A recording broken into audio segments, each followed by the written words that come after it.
کو زوال آ گیا، انگریز نے مسلمانوں کے اقتدار پر قبضہ کر لیا۔ شاہ عبدالعزیز محدث دہلوی کے پاس ایک پادری آیا، آکے کہنے لگا شاہ صاحب عقل سے جواب چاہیے، نقل سے نہیں۔ شاہ صاحب کہنے لگے عقل اور نقل کو چھوڑو، سوال کرو۔ پھر غلام محمد کے کرشمے کو دیکھو، وہ کہنے لگا ایک آدمی جا رہا تھا، چلتے چلتے راستہ بھول گیا، آگے گیا، ایک آدمی سو رہا ہے، ایک آدمی جاگ رہا ہے۔ یہ راستہ بھولنے والا راستہ پوچھنا چاہتا ہے، کس سے راستہ پوچھے؟ جاگنے والے سے راستہ پوچھے یا سوئے ہوئے سے راستہ پوچھے؟ عقل سے جواب دیں گے۔ شاہ عبدالعزیز محدث دہلوی کہنے لگے عقل سے جواب دوں یا نقل سے؟ اس نے کہا عقل سے جواب دے، نقل سے جواب نہیں۔ وہ عیسائی پادری تھا، اس کا موقف یہ ہے اللہ کے نبی زیر زمین ہیں، دنیا سے رخصت ہو چکے ہیں، عیسیٰ علیہ السلام زندہ ہیں۔ اس کا نقطہ نظر یہ تھا یہ جو راستہ بھول گیا ہے، جو جاگ رہا ہے، اس سے راستہ پوچھ لے۔ شاہ عبدالعزیز محدث دہلوی کہنے لگے عقل سے جواب دوں یا نقل سے جواب دوں؟ وہ کہنے لگا عقل سے جواب دے۔ شاہ عبدالعزیز محدث دہلوی کہتے ہیں جو آدمی راستہ بھول گیا ہے، جو آدمی جاگ رہا ہے، اس کے پاس جا کے بیٹھ جائے، جب سویا ہوا جاگے تو اس سے راستہ پوچھ کے منزل مقصود تک پہنچ جائے۔ جو آدمی جاگ رہا ہے لگتا یہ ہے کہ وہ بھی سونے والے کا انتظار کر رہا ہے۔ عیسیٰ علیہ السلام جاگ رہے ہیں، اللہ کے نبی آرام فرما رہے ہیں، اللہ کے نبی بیدار ہوں گے، عیسیٰ علیہ السلام ان سے راستہ پوچھ کے منزل مقصود تک پہنچ جائیں گے۔ شاہ عبدالعزیز محدث دہلوی نے اس عیسائی کا یہ باب اس انداز سے بند کیا۔ چند دنوں کے بعد پھر آیا، پھر کہنے لگا آج آخری فائنل آپ سے بات ہوگی۔ شاہ عبدالعزیز محدث دہلوی نے بزبان حال یہ کہا یہ بازو میرے آزمائے ہوئے ہیں، تم نے پہلے بھی یہ کہا تھا یہ آخری بات ہے، آج بھی کہتے ہو یہ آخری بات ہے، چلو کہو کیا کہتے ہو؟ وہ عیسائی کہنے لگا میرا دعویٰ یہ ہے میری کتاب سچی ہے، میرا دعویٰ یہ ہے میرے نبی کی نبوت کا زمانہ ہے، میرا دعویٰ یہ ہے کہ میں سچا ہوں، آپ کا دعویٰ یہ ہے آپ سچے ہیں، آپ کا دعویٰ یہ ہے آپ کے نبی کی نبوت کا زمانہ ہے، آپ کا دعویٰ یہ ہے آپ کا نبی سچا ہے۔ تو پھر اس کا فیصلہ یوں کرتے ہیں آپ اپنی کتاب کو آگ میں ڈال دیجئے، میں اپنی کتاب کو آگ میں ڈال دیتا ہوں، جس کی کتاب جل جائے وہ جھوٹا، اس کا دعویٰ بھی جھوٹا، جس کی کتاب بچ جائے وہ سچا، اس کا دعویٰ بھی سچا۔ شاہ عبدالعزیز محدث دہلوی جن کی رگوں میں خون گردش کرتا تھا، اس کے پیغمبر دوڑنے لگا، اللہ اور اللہ کے دین کی محبت ان کی رگوں میں گردش کرنے لگی۔ شاہ عبدالعزیز محدث دہلوی کہنے لگے یہ اپنے دین، اپنے مذہب، اپنے نبی کی آن شان کو ثابت کرنے کے لیے جائز بات نہیں ہے۔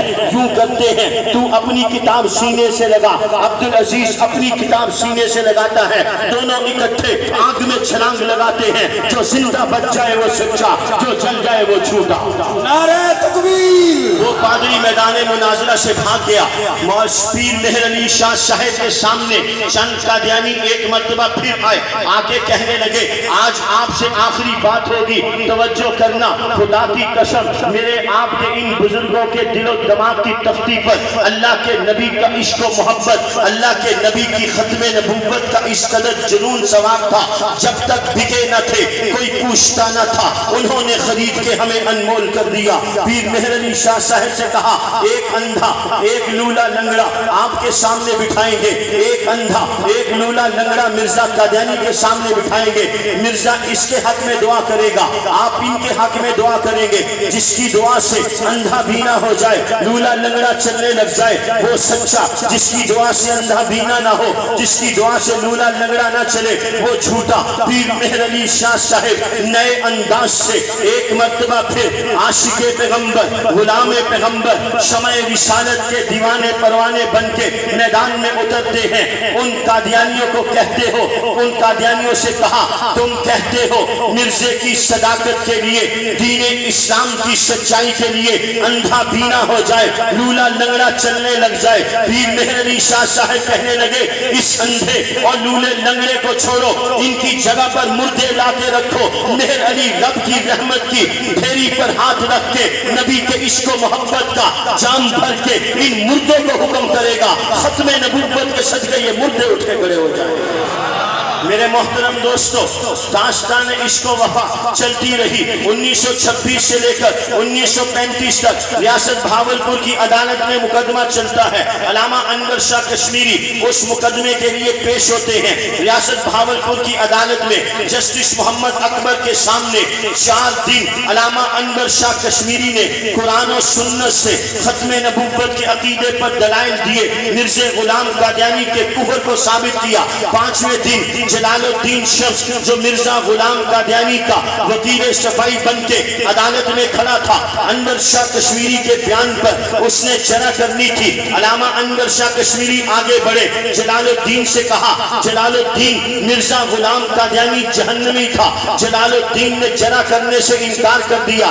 علامہ انور شاہ کشمیری آگے بڑھے، جلال الدین کے کندھے پہ ہاتھ رکھا۔ جلال الدین شمس سے بھری عدالت میں، عدالت کے کٹہرے میں علامہ انور شاہ کشمیری کہنے لگے، جلال الدین اگر تو انور شاہ کی بات کو دلائل کے زور پر نہیں مانتا تو یہی عدالت کے کٹہرے میں کھڑے کھڑے آنکھیں بند کر انور شاہ تجھے مرزا غلام قادیانی کو جہنم میں جلتا ہوا یہیں پر دکھا دے گا۔ عدالت برخاست ہوئی، قادیانی بھی عدالت سے نکلے۔ مسلمان کے کہنے لگے، استاد جی آپ نے عدالت کے اندر اتنی بڑی بات کہہ دی کہ میں تجھے مرزا قادیانی کو یہی جہنم میں جلتا ہوا دکھا دوں گا۔ اگر وہ آپ سے سوال کر لیتا کہ ہاں ٹھیک ہے، دودھ کا دودھ پانی کا پانی ہو جائے گا، آپ مجھے مرزا غلام قادیانی کو جہنم میں جلتا ہوا دکھا دے۔ علامہ انور شاہ کشمیری جھومے اور جھوم کے بول کر کہنے لگے، ارے پگلے تم سمجھ رہے تھے عدالت میں انور شاہ بول رہا تھا، انور شاہ نہیں، محمد الرسول اللہ کی ختم نبوت کا وکیل بول رہا تھا۔ مجھے رب کی رحمت پر اتنا ناز تھا، جلال الدین کے مطالبہ کرنے کی دیر تھی، مطالبہ پورا ہونے میں دیر نہ لگتی۔ آپ کہیں گے مولوی صاحب نے جوش سے کہہ دیتا تو ساڑھے مولوی نے بھی جوش سے سنا دیتا۔ اے کوئی جوش والی گل نہیں ہے، اے یاری والی گل ہے، اے یاری والی گل ہے۔